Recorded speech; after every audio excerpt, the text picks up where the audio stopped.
ছেড়ে দেব।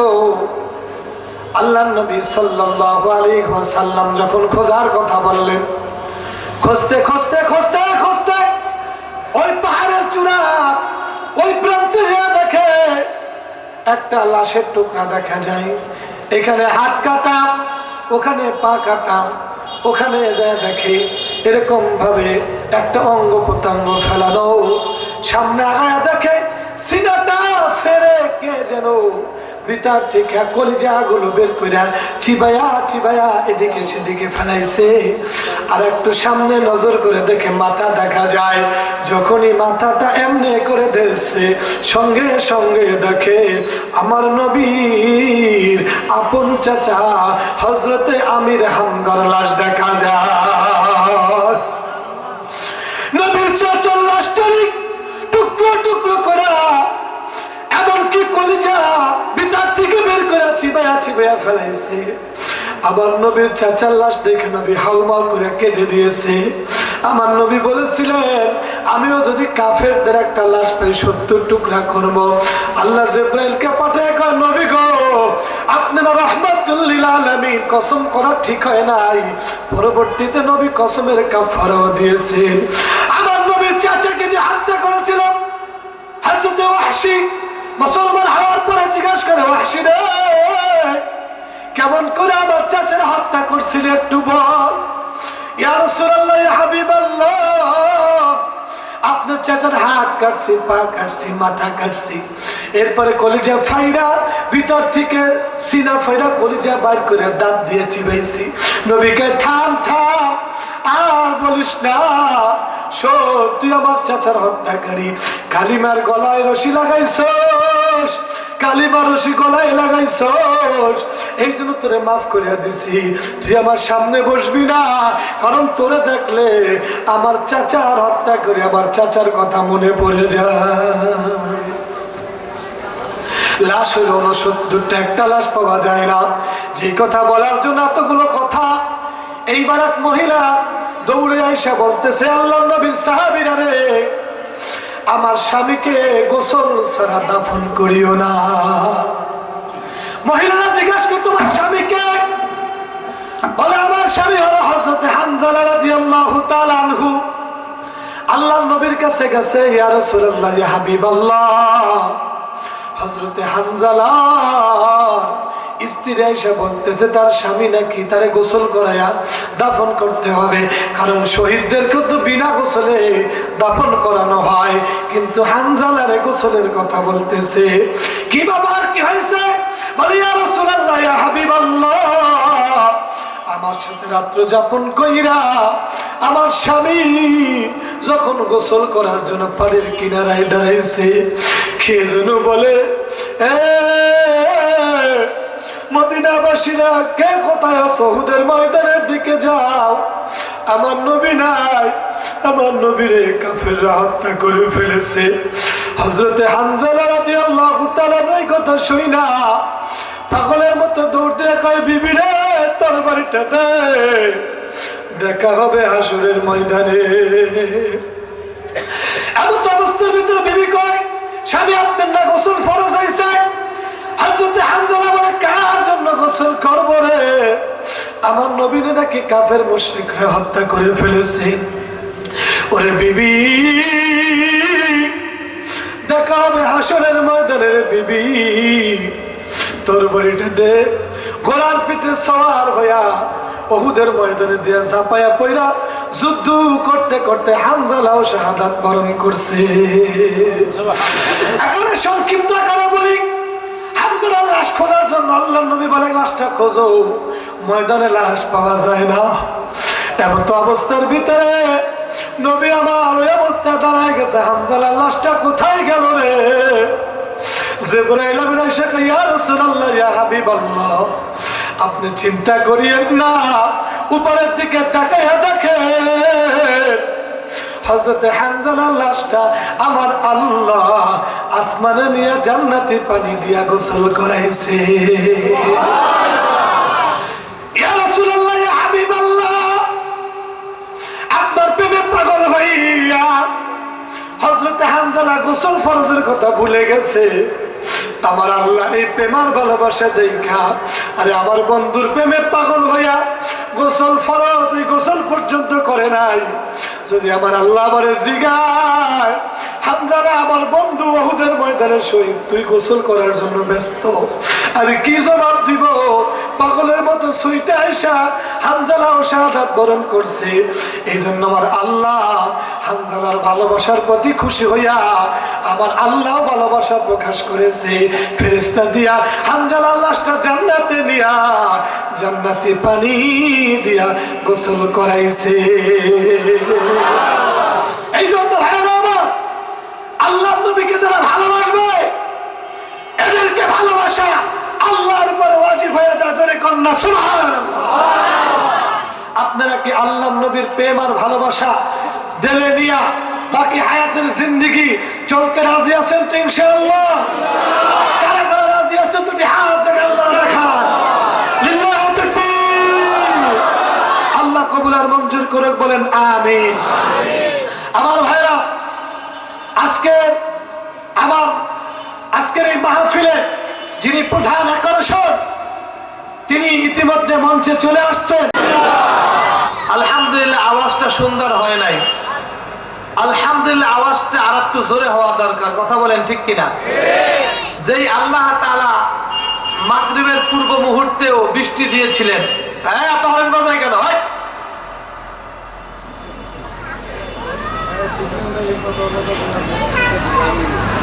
মাগরিবের পূর্ব মুহূর্তে বৃষ্টি দিয়েছিলেন সে আল্লাহ পাক রব্বুল আলামিন। আবার এই বৃষ্টি বন্ধ করে দিয়ে পরিবেশ করে দিয়েছেন কে? সেই আল্লাহর শুকরিয়া আসতে হবে না জোরে হবে? আরো জোরে বলেন, আওয়াজ করে বলেন, জোরে কি হবে কি হবে না? তাহলে সকলে বলেন আলহামদুলিল্লাহ।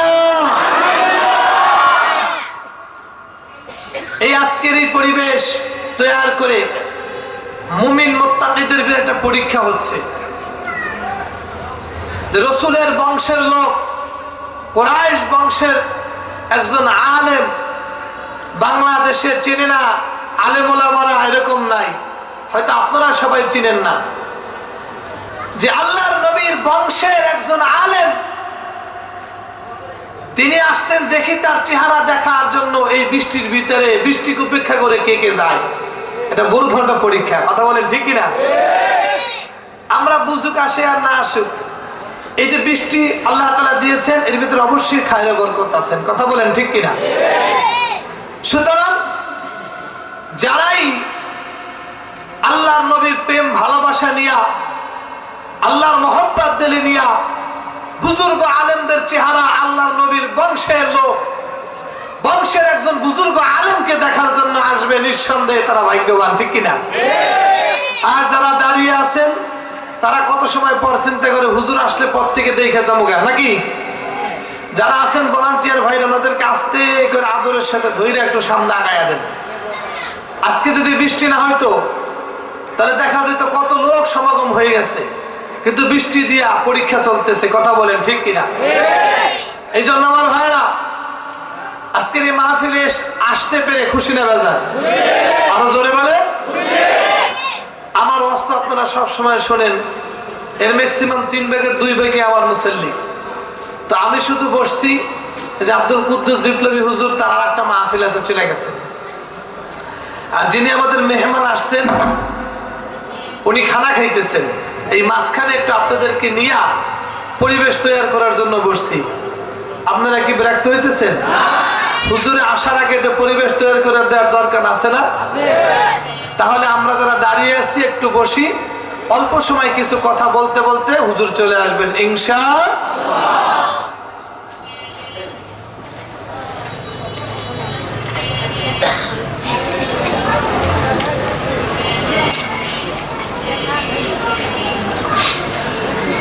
আমি আপনাদের সম্মুখে খুতবা এবং ভূমিকা খুবই ছোট করে কিছু কথা বলার জন্য ইচ্ছা পোষণ করেছি। আল্লাহ তাআলা যদি আমাকে তৌফিক দেন তাহলে অল্প সময়ে আমি আপনাদের সম্মুখে কিছু কথা বলবো। কথাগুলো আমার আপনার সকলের হেদায়েতের জরিয়া হিসেবে আল্লাহ কবুল করুক। বলেন আমিন। তামাম পৃথিবীতে আল্লাহ নবী সাল্লাল্লাহু আলাইহি ওয়াসাল্লাম তার থেকে দামি মানুষ, ইজ্জতওয়ালা মানুষ, সম্মানী মানুষ আর কেউ নাই। কথা বলেন ঠিক কিনা? আমার আপনার পয়গম্বর শুধু আমার আপনার পয়গম্বর নয়, তিনি তামাম পৃথিবীর সমস্ত মাখলুকাতের পয়গম্বর। কথা বলেন ঠিক কিনা? এবং আল্লাহ তাআলাও মুহাম্মদ রাসূলুল্লাহ বলেন, আরো জোরে করে বলেন সাল্লাল্লাহু আলাইহি ওয়াসাল্লাম, তাকে তামাম পৃথিবীর জন্য রহমত স্বরূপ প্রেরণ করেছেন। বলেন সুবহানাল্লাহ। আবার আল্লাহ তাআলা বলেন, ও দোস্ত, আওয়াজ কিন্তু এখনো হয় নাই, এই যে পরে আমার কথার পরে আমি আর এক কথা শুরু করে ঝিমঝিমা, সেটা বন্ধ করেন, অর্থাৎ ইকু কমান। আরো আওয়াজটা যা বলবো স্পষ্ট হবে, হালকাই থাকতে পারে।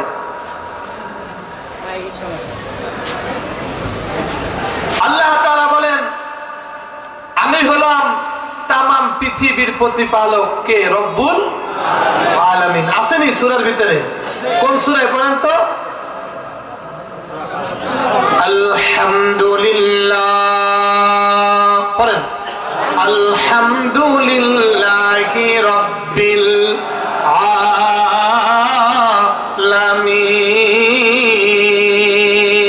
আলামিন। আসেনি? আল্লাহ বলেন, আমি তামাম পৃথিবীর প্রতিপালক রব্বুল আলামিন। আমি যত দূর পর্যন্ত রব্বুল আলামিন এই তামাম পৃথিবীর জন্য আমি আমার বন্ধুরে বানাইলাম রাহমাতাল লিল আলামিন। ওয়া মা আরসালনাকা ইল্লা রাহমাতাল লিল আলামিন। ইয়া ইমামুল আউয়ালিন আল আখিরিন, ইয়া ইমামুল আউয়ালিন আল আখিরিন, নূরে আলম রাহমাতাল লিল আলামিন। ইয়া ইমামুল আউয়ালিন আল আখিরিন, বহর সাদকা রাহমাতাল লিল আলামিন। জোরে করে বলেন সুবহানাল্লাহ। তামাম পৃথিবীর জন্য আমার আপনার পয়গম্বর, তিনি হলেন রাহমাতাল লিল আলামিন। জোরে চিল্লায়া বলেন সুবহানাল্লাহ। এই জন্য নবীর দিলে উম্মতের মায়া ছিল সবচেয়ে বেশি। উম্মতের মায়া শুধু নবীর দিলে ছিল তা নয়, তামাম পৃথিবীর সব মাখলুকাতের প্রতি নবীর মায়া ছিল। জোরে কন্যা সুবহানাল্লাহ।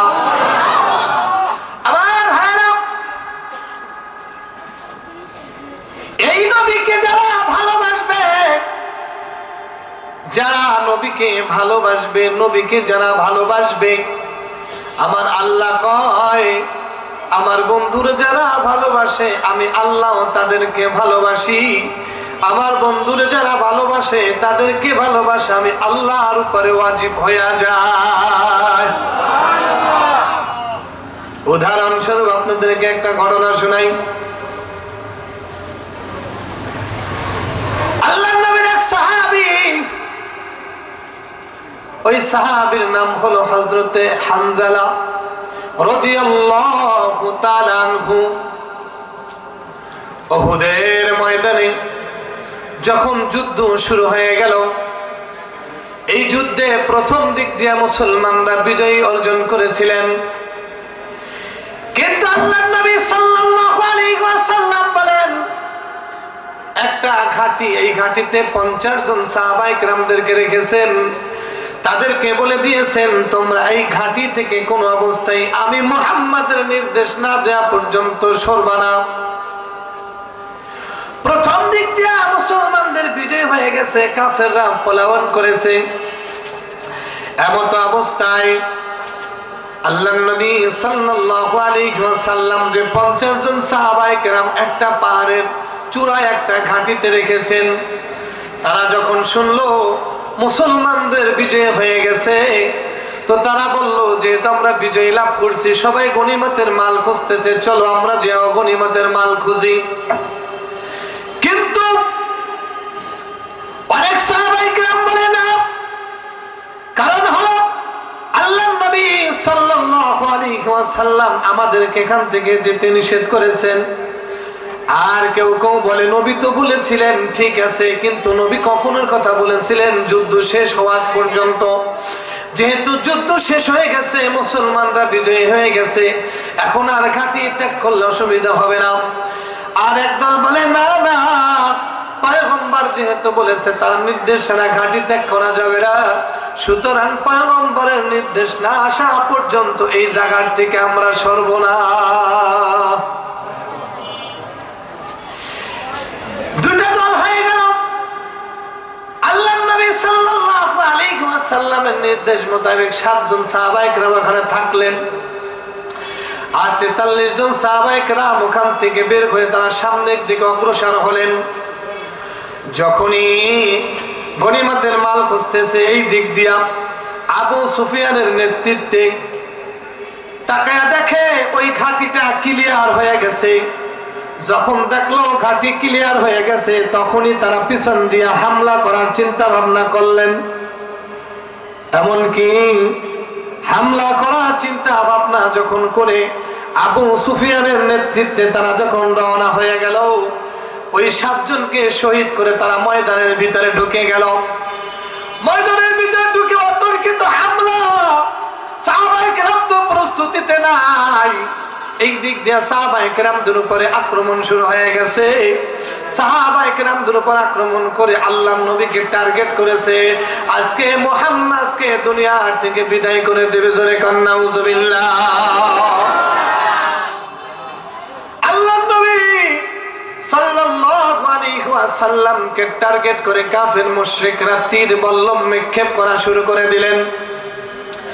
আল্লাহর নবীর এক সাহাবী হযরত তালহা রাদিয়াল্লাহু তাআলা আনহু দৌড়ে এসে পয়গম্বরের সামনে দাঁড়ায় গেছেন। ওগো পয়গম্বর, আমি তালহা জীবিত থাকতে আপনি পয়গম্বরের উপরে একটা আসরও লাগতে দিব না। আল্লাহু আকবার। ময়দানের ভিতরে শত্রুর তীরের সামনে দাঁড়ায় গেছে। পয়গম্বর, আমি তালহা দাঁড়ায় গেছি, আর আজকে আমরা এমন মুসলমান আমার নবীকে গালি দেয়, আমার নবীর পক্ষে মিছিল দিলে এই স্লোগান দেওয়ার জন্য লোক পাওয়া যায় না। কথা বলেন ঠিক কিনা? খালি গরু খাওয়া মুসলমান, এটা মুসলমান ইমানি দাবি করা যায় না, নবীর আশীর্বাদ দাবি করা যায় না। কথা বলো ঠিক কিনা? আমার পয়গম্বরকে গালি দিবে আর তুমি ঘরে বসে বসে খবর পড়বা আর তাকায়া থাকবা, এটাতে কাজ হবে না। তোমার নবীর প্রেম দিনে থাকলে পয়গম্বরের দুশমনের বিরুদ্ধে অবশ্যই তোমাকে দাঁড়াইতে হবে। কথা বলো ঠিক কিনা? আমার পয়গম্বরের সামান্য ইজ্জতের যদি কেউ খালি করে, ওই নাস্তিক মুরতাদ বেঈমানকে কতল করা শরীয়তে ওয়াজিব। কথা বলো ঠিক কিনা?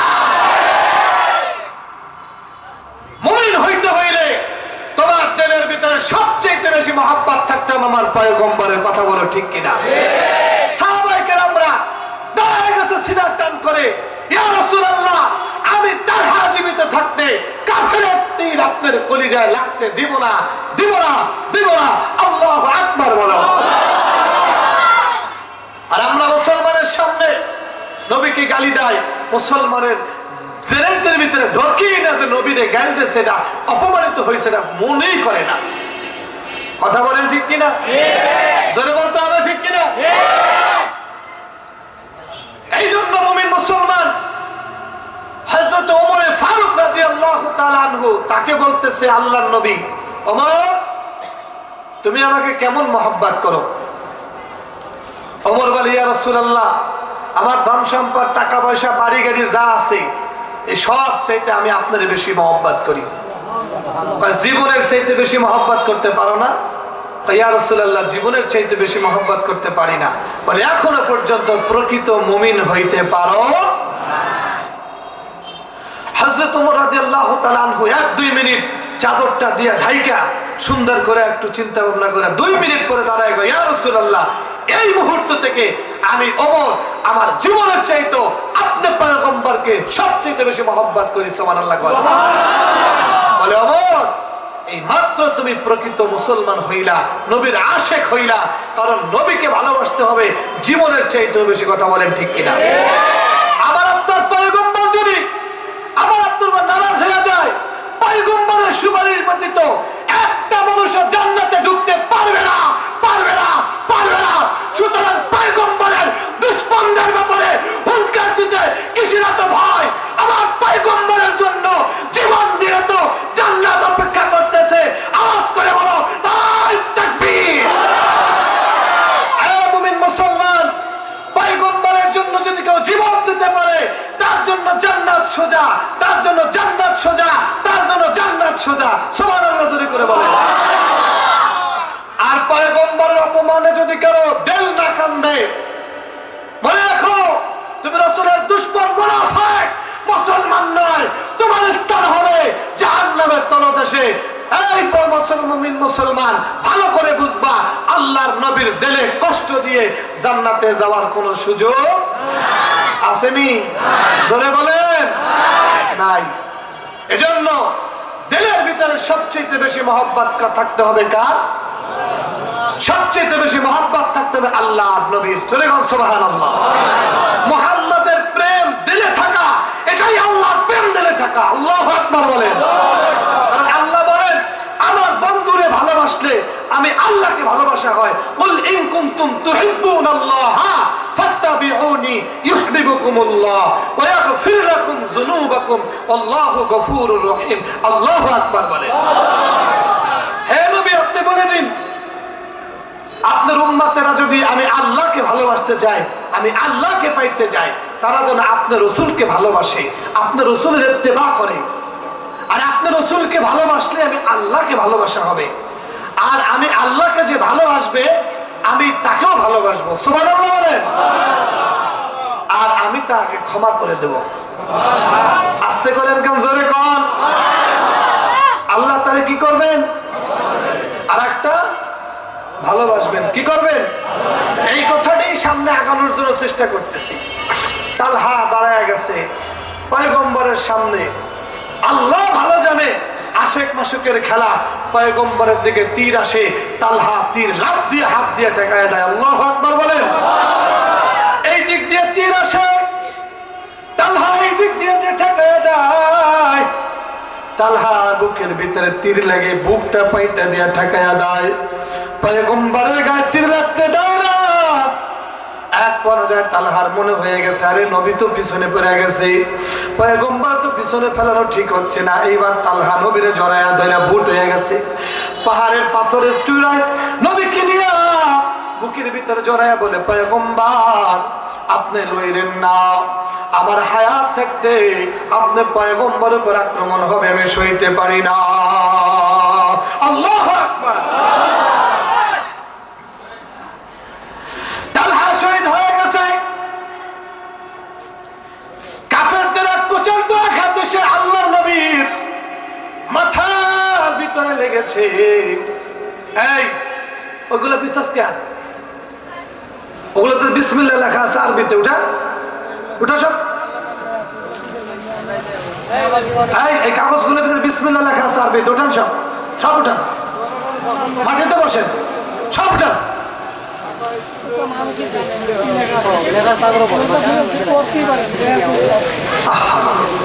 সব হাতে নেন।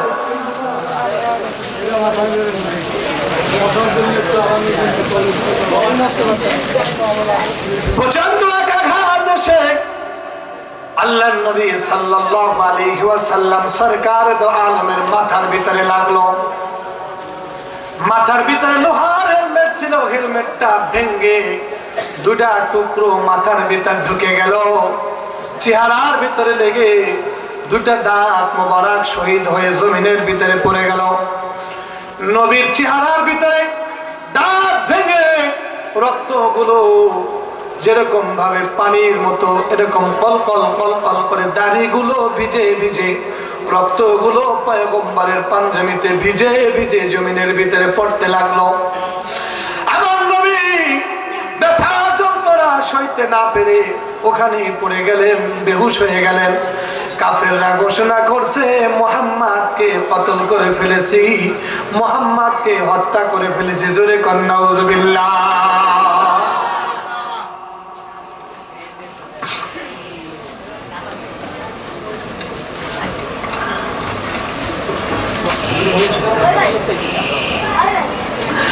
আমার ভাইরা, ময়দানে যখন খবর চলে গেছে নবী নাই, নবী নাই, যে শোনে নবী নাই হাত থেকে তরবারি পড়ে যায়। সাহাবায়ে কেরাম যে শুনে এসে ভাই আর কার জন্য যুদ্ধ করব রে, নবী নাই কার জন্য যুদ্ধ করব রে, নবী নাই রে কার জন্য যুদ্ধ করব। সাহাবায়ে কেরামরা সব বাকরুদ্ধ হয়ে গেছে। এমন সময় আল্লাহর নবী ফিসফিস আওয়াজে বলতেছে ইলাইয়া ইয়া ইবাদাল্লাহ। এই আওয়াজটা আবু বকরের কর্ণকুহরে পৌঁছাইছে। হযরত আবু বকর সিদ্দিক রাদিয়াল্লাহু তাআলা আনহু যখন শুনলেন কিরে নবী তো এখনো হায়াতে জীবিত, দৌড় দিয়া যায় নবীর জড়ায়া ধরছে, নিজের বুকের উপরে মাথা দিয়ে ওরা তোর উপরে শোয়াইছে। হে আল্লাহর নবী, সাহাবীরা রে কে কোথায় আছো? নবী তো এখনো হায়াতে জীবিত। অমনে সবাই চতুর্দিক দিয়ে দৌড়ে আসছে, চতুর্দিক দিয়ে ঘেরাও করে নবীকে দাঁড়ায় গেছে। আল্লাহ নবীর মাথার ভিতর থেকে লোহার টুকরা বের করার চেষ্টা করতেছে, কিন্তু বের হয় না। ধরে টানতেছে, বের হয় না। কেমনে বের করবে রে? নবী আমার ক্লান্ত, ব্যথায় নবী আমার লড়তে চড়তে পারে না। মুখ ফুইলা বড় হয়ে গেছে, দাড়ি ভিজা ভিজা, রক্তগুলো টক টক করে জমিনে পড়তেছে। আবু উবাইদা ইবনে জাররাহ রাদিয়াল্লাহু তাআলা আনহু দৌড়ে আসছে, আয়েশা কয় আবার একটু সুযোগ দে। দাঁতের মারি দিয়া লোহার টুকরা কামড়ে ধরে টানে, বের হইতে চায় না। আল্লাহর নবী লোহার টুকরা মাথার ভিতরে শক্ত করে কামড়ে ধরে ডাক দেয়, আর মালিক রে কয় মালিক শক্তি দাও গো, তোমার বন্ধুর মাথার ভিতর লোহার টুকরা ঢুকে তোমার বন্ধুরে যন্ত্রণা দেয়, আমরা সইতে পারি না। এমন ভাবে শক্ত করে কামড়ে দিলে জোরে টান দিছে, অন্যে লোহার করারটা ছুটে চলে আসছে, কিন্তু আবু উবাইদা ইবনে জাররার একটা দাঁত সঙ্গে সঙ্গে ভেঙে গেছে। আল্লাহু আকবার। নিজের দাঁত ভেঙে গেছে, খেলনায় অপর পাশের দাঁত দিয়া আর একটা লোহার টুকরা কামড়ে ধরে টানে, শক্ত করে টান দিয়া আবার যখন মজবুত করে কামড়ে ধরে শক্ত করে যখন টান দিছে, আর একটা দাঁত ভেঙে গেছে, লোহার টুকরা বের হয়ে চলে আসছে। আবু উবাইদা ইবনে জাররাহ রাদিয়াল্লাহু তাআলা আনহুর দুইটা দাঁত ভেঙে গেছে। নিজের দিকে খেয়াল নাই যে নিজের দাঁত ভেঙে গেছে। মুখটাকে চাইপা ধইরা আস্তে করে পিছনের দিকে গেছে, কারণ পয়গম্বর যদি দেখে আমার দাঁত ভাঙছে, পয়গম্বর নিজের ব্যথার কথা ভুলে গিয়া উম্মতের মায়ায় আমার দিকে তাকাইয়া আমার চিকিৎসার ফিকিরি করবে। আল্লাহ নবীর রক্তগুলো জমিনে ঝরে ঝরে পড়তেছে। এক সাহাবী দৌড়ে এসে জিহ্বা দিয়া নবীর মাথার দিকে রক্তগুলো পরিষ্কার করতেছে, জিহ্বা দিয়া চাইটা চাইটা। নবী আমার সাহাবীর দিকে তাকায়া কয়, সাহাবী রে, আর সাহাবী কি কাজটা তুই করলি রে? আমি পয়গম্বরের রক্ত খাইলি, জাহান্নামের আগুনকে হারাম বানাইলি। আমার নবীর প্রেমে পাগল যারা তারাই জান্নাতি, আমার নবীর প্রেমে পাগল যারা তারাই জান্নাতি। ওরে নবীর প্রেমে জীবন দিবা, ওরে নবীর প্রেমে জীবন দিবা মুমিন আসনি, আমার নবীর প্রেমে পাগল যারা তারাই জান্নাতি। সুবহানাল্লাহ বলে। আল্লাহ নবী আমার সাহাবায়ে কেরাম থেকে ডাক দিয়ে কয়, সাহাবীরা রে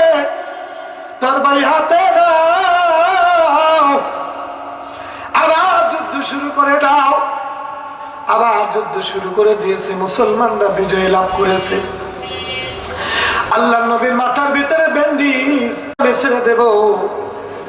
আল্লাহ নবী সাল্লাল্লাহু আলাইহি ওয়াসাল্লাম যখন খোঁজার কথা বললেন, খুঁজতে খুঁজতে খুঁজতে খুঁজতে ওই পাহাড়ের চূড়া ওই প্রান্তে দেখে একটা লাশের টুকরা দেখা যায়। এখানে হাত কাটা, ওখানে পা কাটা, ওখানে যায় দেখে এরকম ভাবে একটা অঙ্গ প্রত্যঙ্গ ফেলানো।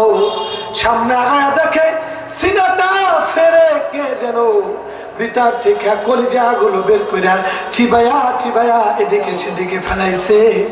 আর একটু সামনে নজর করে দেখে মাথা দেখা যায়। যখনই মাথাটা এমনি করে ধরছে, সঙ্গে সঙ্গে দেখে আমার নবীর আপন চাচা হযরতে আমির হামজার লাশ দেখা যায়। নবীর চাচার লাশটারি টুকরো টুকরো করা, এমনকি কলিজা ভিতর থেকে বের করে চিবায়া চিবায়া ফেলাইছে। আমার নবীর চাচার লাশ দেখে নবী হাউমাউ করে কেঁদে দিয়েছে। আমার নবী বলেছিলেন, আমিও যদি কাফেরদের একটা লাশ পাই 70 টুকরা করব।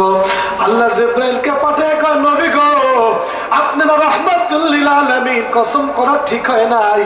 পরবর্তীতে নবী কসমের কাফারাও দিয়েছেন। আমার নবীর চাচাকে যে হত্যা করেছিল হযরত ওয়াহশী, মুসলমান হওয়ার পরে জিজ্ঞাসা করে, ওয়াহশী রে, কেমন করে আমার চাচার হত্যা করছিল একটু বল। ইয়া রাসূলুল্লাহ, ইয়া হাবিবাল্লাহ, আপনার চাচার হাত কাটছি, পা কাটছি, মাথা কাটছি, এরপরে কলিজা ফাইরা ভিতর থেকে সিনা ফাইরা কলিজা বাইর করে দাঁত দিয়ে চিবাইছি।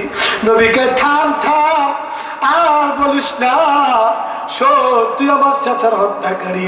কালিমার গলায় রশি লাগাইছস, কালিমার রশি গলায় লাগাইছস, এই জন্য তোরে মাফ করে দিছি। তুই আমার সামনে বসবি না, কারণ তোরে দেখলে আমার চাচার হত্যা করে আমার চাচার কথা মনে পড়ে যায়। লাশ হইল 69টা, একটা লাশ পাওয়া যায় না। যে কথা বলার জন্য এতগুলো কথা, এইবার এক মহিলা দৌড়ে আইসা বলতেছে, আল্লাহর নবীর সাহাবীরা রে, আমার স্বামীকে গোসল ছাড়া দাফন করিও না। মহিলারা জিজ্ঞাসা করে, তোমার স্বামীকে? বলে, আমার স্বামী হলো হযরত হানজালা রাদিয়াল্লাহু তাআলা আনহু। আল্লাহর নবীর কাছে গেছে, ইয়া রাসূলুল্লাহ, ইয়া হাবিবাল্লাহ, হযরত হানজালা স্ত্রী এসে বলতেছে তার স্বামী নাকি তারে গোসল করাইয়া দাফন করতে হবে, কারণ শহীদদেরকে তো বিনা গোসলে দাফন করানো হয়। কিন্তু হানজালারে গোসলের কথা বলতেছে। কি বাবা, আর কি হয়েছে? বলে, ইয়া রাসূলুল্লাহ, ইয়া হাবিবাল্লাহ, আমার সাথে রাত্র যাপন কইরা আমার স্বামী যখন গোসল করার জন্য পাড়ের কিনারায় দাঁড়াইছে, কে যেন বলে, মদিনাবাসীরা, কে কোথায় আছো? উহুদের ময়দানের দিকে যাও, আমার নবী নাই, আমার নবীরে কাফেররা হত্যা করে ফেলেছে। হযরতে হানজালা রাদিয়াল্লাহু তাআলা এই কথা শুইনা পাগলের মতো দৌড় দিয়ে কয়, বিবি রে, তরবারিটা দে, দেখা হবে হাসরের ময়দানে। এমন তো অবস্থার ভিতরে বিবি কয়, স্বামী আপনার না গোসল ফরজ হয়েছে? হযরতে হানজালা বলে, কার জন্য গোসল করবো রে? আমার নবীরে নাকি কাফের মুশরিকরা হত্যা করে ফেলেছে। ওরে বিবি, দেখা হবে হাসরের ময়দানে রে বিবি, তরবারিটা দে। ঘোড়ার পিঠে সওয়ার হইয়া উহুদের ময়দানে যে ঝাঁপায়া পইরা যুদ্ধ করতে করতে হানজালাও শাহাদাত বরণ করছে। এখানে সংক্ষিপ্ত আকারে বলি, হানজালার লাশ খোঁজার জন্য আল্লাহর নবী বলে, লাশটা খোঁজো, ময়দানে লাশ পাওয়া যায় না। এমন তো অবস্থার ভিতরে নবী আমার ওই অবস্থায় দাঁড়ায় গেছে, হানজালার লাশটা কোথায় গেল রে? জিবরাইল আমিন এসে কয়, ইয়া রাসূলুল্লাহ, ইয়া হাবিবাল্লাহ, আপনি চিন্তা করিয়েন না, উপরের দিকে তাকাইয়া দেখেন হযরত হানজালার লাশটা আমার আল্লাহ আসমানে নিয়ে জান্নাতি পানি দিয়া গোসল করাইছে। ইয়া রাসূলুল্লাহ, ইয়া হাবিবাল্লাহ,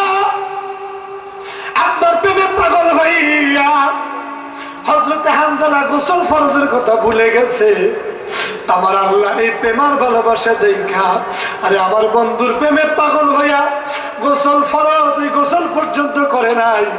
যদি আমার আল্লাহ আমারে জিগায় হামজালা আমার বন্ধু ওহুদের ময়দানে শহীদ, তুই গোসল করার জন্য ব্যস্ত, আমি কি জবাব দিব? পাগলের মতো সুইটা আইসা হামজালাও শাহাদাত বরণ করছে। এই জন্য আমার আল্লাহ হামজালার ভালোবাসার প্রতি খুশি হইয়া আমার আল্লাহ ভালোবাসা প্রকাশ করেছে। ফেরেশতা দিয়া হামজালার লাশটা জান্নাতে নিয়া জান্নাতি পানি দিয়া গোসল করাইছে। এই জন্য ভাইরা আমার, আল্লাহ নবীকে যারা ভালোবাসবে এদেরকে ভালোবাসা আল্লাহর উপরে ওয়াজিব হয়ে যায়। জোরে কন্যা সুবহানাল্লাহ। আপনারা কি আল্লাহ নবীর প্রেম আর ভালোবাসা দিলে নিয়া বাকি হায়াতের জিন্দেগি চলতে রাজি আছেন তো ইনশাআল্লাহ? কারা কারা রাজি আছেন দুটি হাত জায়গায় আল্লাহ রাখান। লিল্লাহি তাকবীর। আল্লাহ কবুল আর মঞ্জুর করে বলেন আমিন। আমার ভাইরা, আজকের এই মাহফিলে যিনি প্রধান আকর্ষণ তিনি ইতিমধ্যে মঞ্চে চলে আসছেন।